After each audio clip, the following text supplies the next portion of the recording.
Everything explained in this video is summarized from the CoinMarketCap.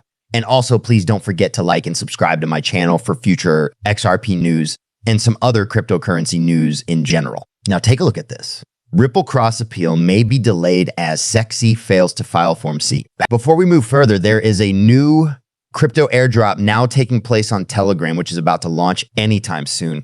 Please make sure you participate in this airdrop.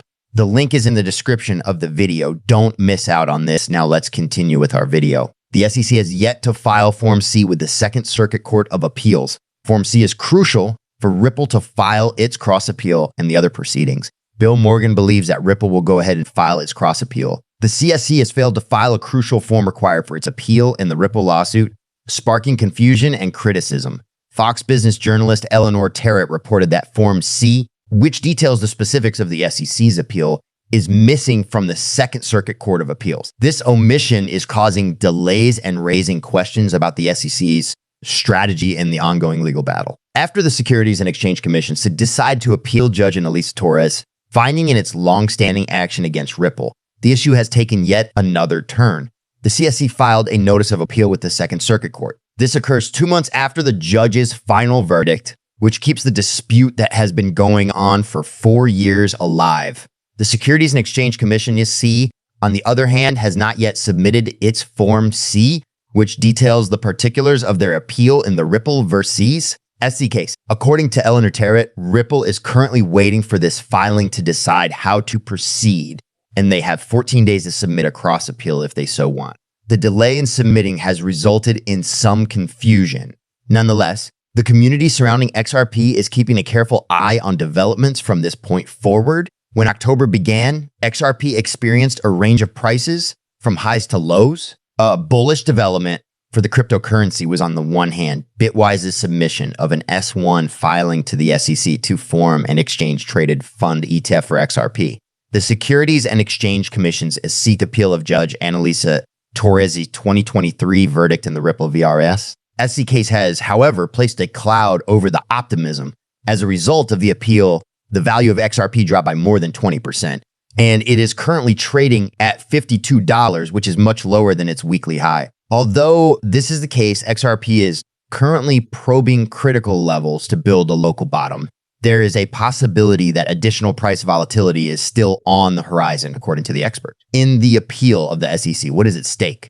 Even though she found Ripple guilty of institutional sales, Judge Torres determined that Ripple's programmatic sales did not violate the Securities Act. This decision has led to the appeal. Additionally, her decision showed that XRP is not intrinsically a security. This is an important point. The Securities and Exchange Commission SEC is currently contesting this ruling, and the XRP community is feeling frustrated as a result of their appeal. Ripple, its chief executive officer, Brad Garlinghouse, voiced his anger and emphasized that XRP's status as a non-security asset has not changed despite the actions taken by the SEC. The chief legal officer of Ripple, Stuart Alderodi, described the judgment made by the SEC as disappointing but expected. In a statement that reflected these feelings, investor Bill Morgan pointed out that the timing of the appeal was poor, particularly when many people were anticipating a bullish reversal in the market. As a result of the United States Securities and Exchange Commission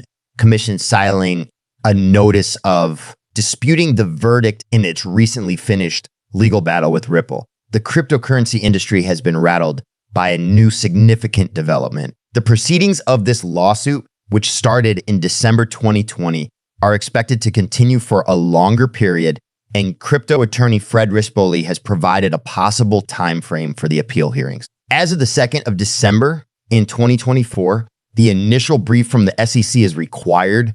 Rispoli, on the other hand, believes that the SEC will ask for a 30-day extension, which would move the deadline to a period that is not far beyond January 1, 2025. It is anticipated that Ripple will submit a cross appeal, and the latter's opening brief is anticipated to be submitted around the same time as the SEC's brief. The deadline for the submission of opposition briefs from both parties is February 2, 2025. According to Rispoli, Ripple is expected to request an extension, which would result in the deadline being moved to March 2, 2025. These briefs are due by the end of March 2025, and they will allow both sides to answer the points that were brought up in the briefs of the opposition. It is anticipated by Rispoli that oral arguments will be set to take place during September and October 2025.